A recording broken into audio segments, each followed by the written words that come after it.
Oi, queridos, graça e paz, que maravilha estar aqui com você, dando continuidade à leitura da palavra de Deus. Nós estamos aí engajados no Senhor, através do Espírito Santo, para lermos juntos o Novo Testamento. E hoje nós vamos começar a leitura do livro de Marcos. E eu espero que você que tem acompanhado essa leitura com a palavra de Deus esteja sendo ricamente abençoado, que o Espírito Santo esteja trazendo sobre a sua vida revelações da palavra de Deus. Amém, amados? E lembrando que as leituras da palavra de Deus, tanto nesse momento, que é o Amando a Palavra, quanto nos devocionais, no conteúdo que é compartilhado aqui no canal Água Viva, eu faço uso da versão da Bíblia NVI. E você pode adquirir uma versão da palavra de Deus NVI através de um link que tem aí na descrição desse vídeo. Você vai chegar lá na página da Amazon, tem várias para você dar uma olhada e escolher a sua e receber na sua casa. Então vamos começar esse livro maravilhoso, mais um tempo onde o Espírito Santo tem grandes coisas para acrescentar ao nosso coração. E você que tem acompanhado esse momento, esse espaço da leitura bíblica, deixa o seu like nesse vídeo, compartilha com outras pessoas que você deseja inspirar para estar lendo a palavra de Deus também. Amém? E vamos à leitura então. Marcos capítulo 1. Princípio do Evangelho de Jesus Cristo, o Filho de Deus. Conforme está escrito no profeta Isaías: enviarei à tua frente o meu mensageiro. Ele preparará o teu caminho. A voz do que clama no deserto: preparem o caminho para o Senhor. Façam veredas retas para ele. Assim surgiu João, batizando no deserto e pregando um batismo de arrependimento para o perdão dos pecados. A ele vinha toda a região da Judéia e todo o povo de Jerusalém. Confessando seus pecados, eram batizados por ele no rio Jordão. João vestia roupas feitas de pelos de camelo, usava um cinto de couro e comia gafanhotos e mel silvestre. E esta era a sua mensagem: depois de mim vem alguém mais poderoso do que eu, tanto que não sou digno nem de curvar-me e desamarrar as correias de suas sandálias. Eu os batizo com água, mas ele os batizará com o Espírito Santo. O batismo e a tentação de Jesus. Naquela ocasião, Jesus veio de Nazaré para a Galiléia e foi batizado por João no Jordão. Assim que saiu da água, Jesus viu o céu se abrindo e o Espírito descendo como pomba sobre ele. Então veio dos céus uma voz: Tu és o meu Filho amado, de ti me agrado. Logo após, o Espírito o impeliu para o deserto. Ali esteve 40 dias sendo tentado por Satanás. Estava com os animais selvagens e os anjos o serviam. Jesus chama os primeiros discípulos. Depois que João foi preso, Jesus foi para a Galiléia, proclamando as boas novas de Deus. O tempo é chegado, dizia ele. O reino de Deus está próximo. Arrependam-se e creiam nas boas novas.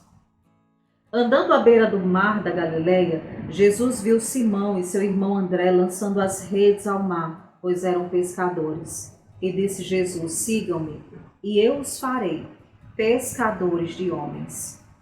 No mesmo instante, eles deixaram as suas redes e o seguiram. Indo um pouco mais adiante, viu no barco Tiago, filho de Zebedeu, e João, seu irmão, preparando as suas redes. Logo os chamou, e eles o seguiram, deixando seu pai, Zebedeu, com os empregados no barco.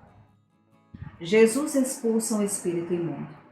Eles foram para Cafarnaum, e logo que chegou o sábado, Jesus entrou na sinagoga e começou a ensinar.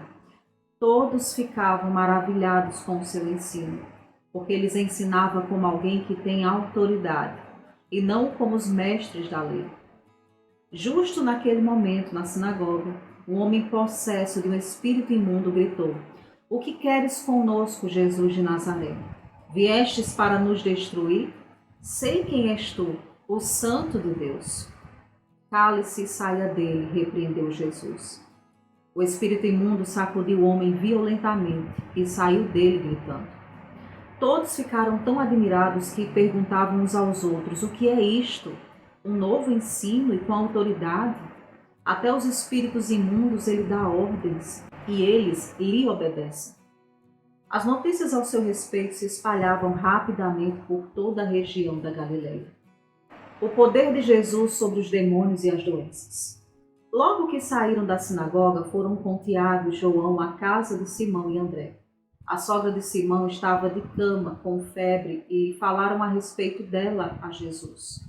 Então ele se aproximou dela, tomou-a pela mão e ajudou a levantar-se. A febre a deixou e ela começou a servi-los.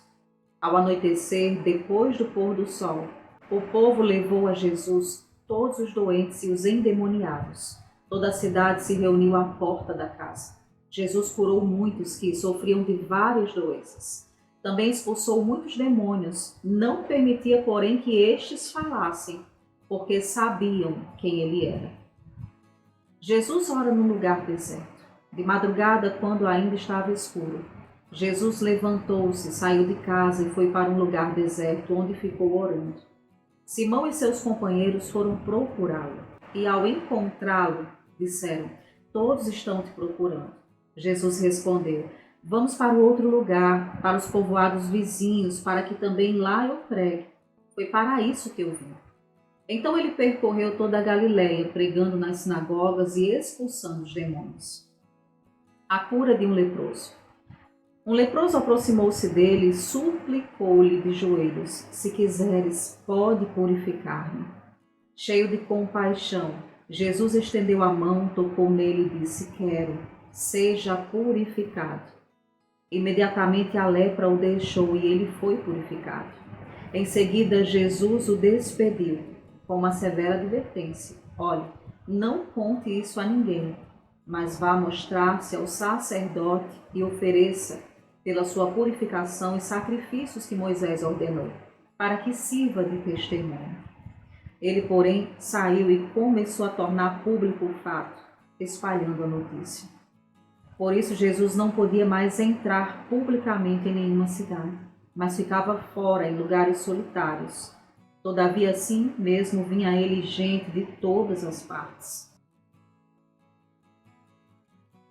Marcos capítulo 2. Jesus cura um paralítico. Poucos dias depois, tendo Jesus entrado novamente em Cafarnaum, o povo ouviu falar que ele estava em casa. Então muita gente se reuniu ali, de forma que não havia lugar nem junto à porta, e ele lhes pregava a palavra. Vieram alguns homens trazendo um paralítico, carregado por 4 deles. Não podendo levá-lo até Jesus por causa da multidão, removeram parte da cobertura do lugar onde Jesus estava e, pela abertura do teto, baixaram a maca em que estava deitado o paralítico. Vendo a fé que eles tinham, Jesus disse ao paralítico: filho, seus pecados estão perdoados. Estavam sentados ali alguns mestres da lei, raciocinando em seu íntimo: por que esse homem fala assim? Está blasfemando. Quem pode perdoar pecados a não ser somente Deus?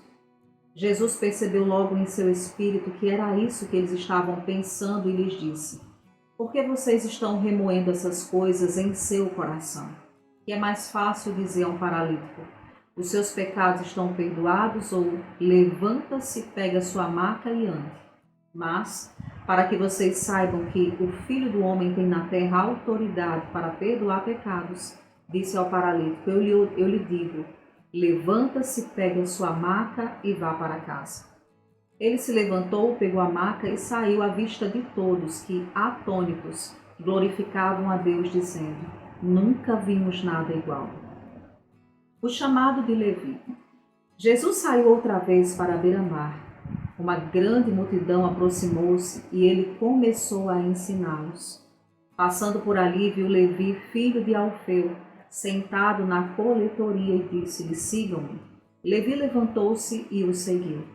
Durante uma refeição na casa de Levi, muitos publicanos e pecadores estavam comendo com Jesus e seus discípulos, pois haviam muitos que o seguiam. Quando os mestres da lei, que eram fariseus, ouviram comendo com pecadores e publicanos, perguntaram aos discípulos de Jesus: Por que ele come com os publicanos e pecadores? Ouvindo isso, Jesus lhes disse: Não são os que têm saúde que precisam de médico, mas sim os doentes. Eu não vim para chamar justos, mas pecadores. Jesus é interrogado acerca do jejum. Os discípulos de João e os fariseus estavam jejuando. Algumas pessoas vieram a Jesus e lhes perguntaram: Por que os discípulos de João e dos fariseus jejuam, mas os seus não? Jesus respondeu: Como podem os convidados do noivo jejuar enquanto esse está com eles? Não podem enquanto tem consigo, mas virão os dias que o noivo lhe será tirado, e nesse tempo jejuarão.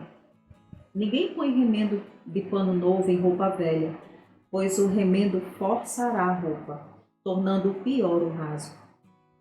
E ninguém põe vinho novo em vasilha de couro velho. Se o fizer, o vinho rebentará a vasilha. E tanto o vinho quanto a vasilha se estragarão. Ao contrário, põe-se vinho novo em vasilhas de couro nova. O Senhor do Sábado. Certo sábado, Jesus estava passando pelas lavouras do cereal enquanto caminhavam seus discípulos e começaram a colher espigas. Os fariseus lhes perguntaram: Olha, por que eles estão fazendo o que não é permitido no sábado? Ele respondeu: Vocês nunca leram o que fez Davi quando ele e seus companheiros estavam necessitados e com fome? Nos dias do sumo sacerdote Abiatar, Davi entrou na casa de Deus e comeu os pães da presença, que apenas aos sacerdotes era permitido comer, e os deu também aos seus companheiros. E então lhes disse: O sábado foi feito por causa do homem, e não o homem por causa do sábado. Assim, pois, o Filho do Homem é Senhor, até mesmo no sábado. Marcos capítulo 3. Noutra ocasião, ele entrou na sinagoga e ali estava um homem com uma das mãos atrofiada. Alguns deles estavam procurando motivo para acusar Jesus. Por isso observavam atentamente, para ver se ele iria curá-lo no sábado. Jesus disse ao homem da mão atrofiada: Levante-se e venha para o meio. Depois Jesus lhes perguntou: O que é permitido fazer no sábado, o bem ou o mal? Salvar a vida ou matar? Mas eles permaneceram em silêncio. Irado, olhou para os que estavam à sua volta e, profundamente entristecido por causa do coração endurecido deles, disse ao homem: Estenda a mão. Ele a estendeu e ela foi restaurada. Então os fariseus saíram e começaram a conspirar com os herodianos contra Jesus, sobre como poderiam matá-lo. Jesus é procurado por uma multidão. Jesus retirou-se com seus discípulos para o mar, e uma grande multidão vinda da Galiléia o seguia. Quando ouviram a respeito de tudo que ele estava fazendo, muitas pessoas procedentes da Judéia, de Jerusalém, da Idumeia, das regiões do outro lado do Jordão e dos arredores de Tiro e Sidom foram atrás dele. Por causa da multidão, ele disse aos discípulos que lhe preparasse um pequeno barco, para evitar que o comprimissem, pois ele havia curado a muitos, de modo que os que sofriam de doenças ficavam se empurrando para conseguir tocar nele. Sempre que os espíritos imundos o viam, prostravam-se diante dele e gritavam: Tu és o Filho de Deus. Mas ele lhes dava ordens severas para que não dissessem quem ele era. A escolha dos 12 apóstolos. Jesus subiu ao monte e chamou a si aqueles que ele quis, os quais vieram para junto dele. Escolheu 12, designando-os apóstolos, para que estivessem com ele, os enviasse a pregar e tivessem autoridade para expulsar demônios. Estes são os 12 que ele escolheu: Simão, a quem deu o nome de Pedro, Tiago, filho de Zebedeu, e João, seu irmão, os quais deu o nome de Boanerges, que significa filhos do trovão. André, Filipe, Bartolomeu, Mateus, Tomé, Tiago, filho de Alfeu, Tadeu, Simão, o Zelote e Judas Iscariotes, que o traiu. A acusação contra Jesus. Então Jesus entrou numa casa e novamente reuniu-se ali uma grande multidão. de modo que ele e seus discípulos não conseguiam nem comer. Quando seus familiares ouviram falar disso, saíram para trazê-lo à força, pois diziam: ele está fora de si. E os mestres da lei que haviam descido de Jerusalém diziam: ele está com Beelzebul.